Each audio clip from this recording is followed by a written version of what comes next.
वरहमतुल्लाहि वबरकातुहू व्यूअर्स, आज की वीडियो में हम बात करने वाले हैं कि अगर एक 3 फेज़ का कंप्रेसर है और हमने उसकी वाइंडिंग को चेक करना है कि उसकी वाइंडिंग जो है वो सही है या नहीं, तो हम कैसे कर सकते हैं ये काम।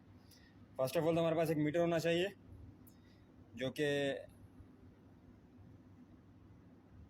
ओमेगा की स्केल पर सेट होगा, ओहम्स की स्केल पर सेट होगा। सेट होने के बाद हमारे पास ये टॉन्जेस हैं। ये टॉन्जेस हमने 1 बाय 1 इन तीनों टर्मिनल्स पर जो है टेस्ट करना है। एक बात याद रखिएगा कि सिंगल फेज़ कंप्रेसर के कंपैरिजन में 3 फेज़ कंप्रेसर में रीडिंग थोड़ी सी डिफरेंट मिलती है। सिंगल फेज़ में क्या है कि हमारे पास जो रीडिंग आएगी वो कॉमन से रनिंग में रीडिंग अलग होगी और कॉमन से स्टार्टिंग पर रीडिंग जो है वो अलग होगी। लेकिन जो ये कंप्रेसर हैं, ये 3 फेज़ के कंप्रेसर हैं, तो उनमें जो रीडिंग है उसमें हमारे पास कोई डिफरेंस नहीं आता, और अगर ज़्यादा डिफरेंस आएगा तो सिर्फ और सिर्फ पॉइंट्स में ही आएगा। तो हम इसे स्टार्ट करते हैं यहाँ पर। अब ये फर्स्ट फेज़ से हमने स्टार्ट किया,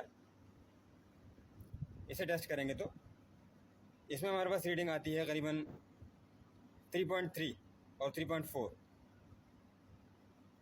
इसी तरह से हम टॉन्जेस को टर्मिनल को जो अब इस अलग अलग टर्मिनल पर चेक करेंगे, अलग अलग से इन दोनों टर्मिनल्स पर चेक किया तो हमारे पास रीडिंग आ गई 3.3 और 3.2।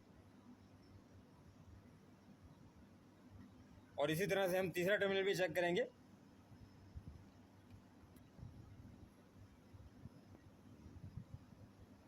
तो हमारे पास रीडिंग आ रही है 3.2, 3.3, 3.1। तो ये सेम है।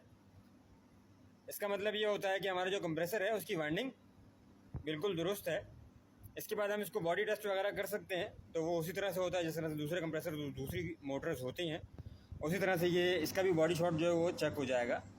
बट फर्स्ट फेज़ में हमें अगर वाइंडिंग ही चेक करनी है तो वाइंडिंग चेक करने का तरीकाकार ये है जो 3 फेज़ में इस्तेमाल होता है। रीडिंग्स जो है वो तीनों टर्मिनल्स की एक जैसी ही मिलती हैं।